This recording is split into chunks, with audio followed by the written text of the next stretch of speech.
Pope Francis renews his call to end the military conflict in Ukraine, saying that we should end the war now before it erases humanity from history. L'umanità comprenda che è giunto il momento di abolire la guerra. At a Sunday address, the Holy Father launched another powerful appeal for an end to the barbaric and sacrilegious acts of violence. The Pope also noted, quote, "We should not accustom ourselves to war, but we need to convert today's disdain into a commitment for tomorrow." Joining us now from Rome is Andreas Thonhauser, EWTN Vatican Bureau Chief. Andreas, good to see you. Can you tell us a little bit more about what Pope Francis had to say? Yeah, thank you, Tracy. And you're right. After the consecration on Friday, the Pope again condemned all actions of war just yesterday during the Sunday Angelus. Before more than 30,000 faithful who came to St. Peter's Square, he said that we need to reject war, a place of death where fathers and mothers bury their children, where men kill their brothers and sisters without even having seen them, where the powerful decide and the poor die. And then he continued saying, before the danger of self-destruction, may humanity understand that the moment has come to abolish war, to erase it from human history before it erases human history. So, as you can see, strong words from Pope Francis. But the war in Ukraine, Tracy, is not the only thing that people are focusing on this week at the Vatican. And Andreas, can you tell us what else is coming up this week? Well, there are two big things happening this week. First, the Pope will receive 3 delegations from Canada, and then later he will leave for Malta. This morning, Pope Francis met separately with 2 delegations of Indigenous peoples of Canada, first with members of the Métis National Council and then with Inuits.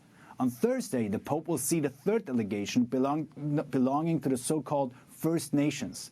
On Friday, April the 1st, the Pope will receive and address all delegations and the Canadian Bishops' Conference at the Apostolic Palace.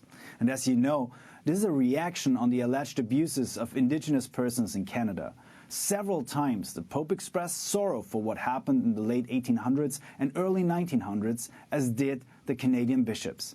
Considering that last October 27, the Holy See had announced the Pope's willingness to travel to Canada, we expect to receive a date for this potential apostolic journey very soon.